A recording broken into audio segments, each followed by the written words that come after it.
Good morning, students.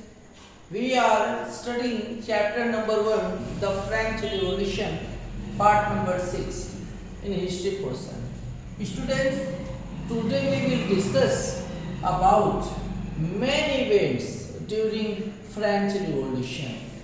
Students, we have discussed about the tennis court oath, and today what many events happened. कौन कौन सी खास घटनाएं घटी जिनका फ्रांस की क्रांति में बड़ा महत्वपूर्ण योगदान है. Students, you know, members of third state were busy at Versailles drafting a constitution. The rest of France seized with turmoil.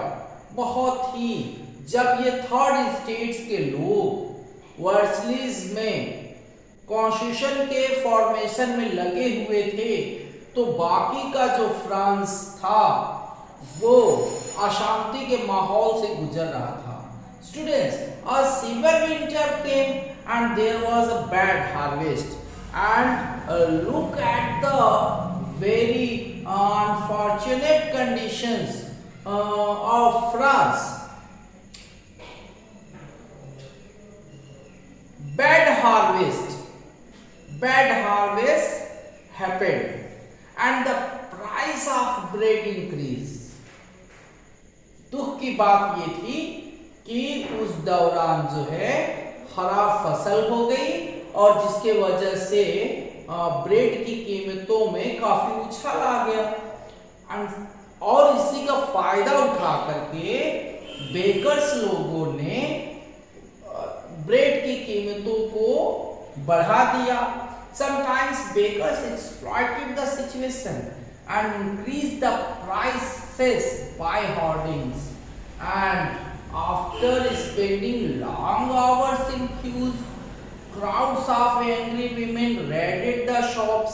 महिलाओं पे बड़ी जिम्मेदारी थी, घर की भी जिम्मेदारी देखती थी और साथ ही साथ वो जो है दुकानों पे लाइनें लगा करके अपने पारी का इंतजार करती थी कि कब उनकी बारी आएगी, वो ब्रेड खरीद करके घर जाएंगी. तो सिचुएशन क्या हुआ? सिचुएशन ये था कि महिलाएं जो है काफी गुस्से में आ गई और उन्होंने दुकानों पे धावा बोल दिया. और at the same time king Louis 16 ordered troops to move into Paris. और लुई 16 के बस की बात नहीं थी, वो बिल्कुल दिमाग से पैदल हो गया था. उसने अपने सेना को पेरिस में मूव करने का ऑर्डर दिया. और सिचुएशन क्या थी? 14 July 1789, an angry crowd destroyed the fortress prison, the Bastille. Students, Bastille was the symbol of despotism of Louis 16. और बास्टिल में ऐसा माना जा रहा था कि राजतंत्र की निरंकुशता का प्रतीक बास्टिल जेल था. माना जा रहा था कि वहां पे बहुत सारे हथियार मिल सकते थे. माना जा रहा था कि वहां पे खजाना हो सकता था. और इस वजह से गुस्साई भीड़ ने बास्टिल जेल पे अटैक कर दिया. अनफॉर्चुनेटली बहुत ज्यादा प्रिजनर नहीं थे, लगभग 6 कैदी थे, उनको छुड़ा लिया गया. और इस तरीके से ये घटना जो है 14 जुलाई 1789 को घटी और इसने फ्रांस की क्रांति में अपना नया नाम जोड़ दिया. 14 जुलाई को ही फ्रांस का इंडिपेंडेंस डे मनाया जाता है. And students, in country side peasants seized hoes and pitchforks and attacked Chatiots. और ये भी रूमर फैला कि ये जो लैंडलॉर्ड्स लोग थे वो भाड़े के लठाइतों को लेकर के जो किसानों के पकी हुई फसल है उसको डिस्ट्रॉय कर देना चाहते थे, और ये रूमर फैला तो इसके वजह से किसानों ने क्या किया,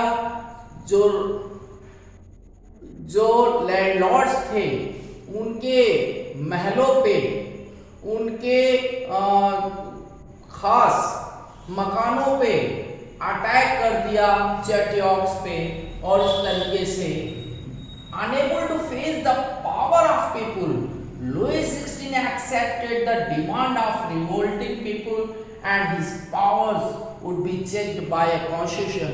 Students, और इस तरीके से लुईस 16 को जब कुछ नहीं समझ में आया और रिवॉल्यूशन बढ़ता चला गया, और फिर वो सोचा कि अगर इस तरीके से उसने जनता की बात नहीं मान लेता है तो निश्चित रूप से उसका शासन समाप्त हो जाएगा, और इस वजह से उसने कॉन्स्टिट्यूशन जो थर्ड मेंबर्स के थर्ड स्टेट के मेंबर थे उनकी बात एक्सेप्ट कर लिया, और इस तरीके से फ्रांस अब जो है कॉन्स्टिट्यूशनल मोनार्क बन गया। I hope you will have understood, students. We will discuss it more about in our next lecture, that how did France became constitutional monarch, and after that republic.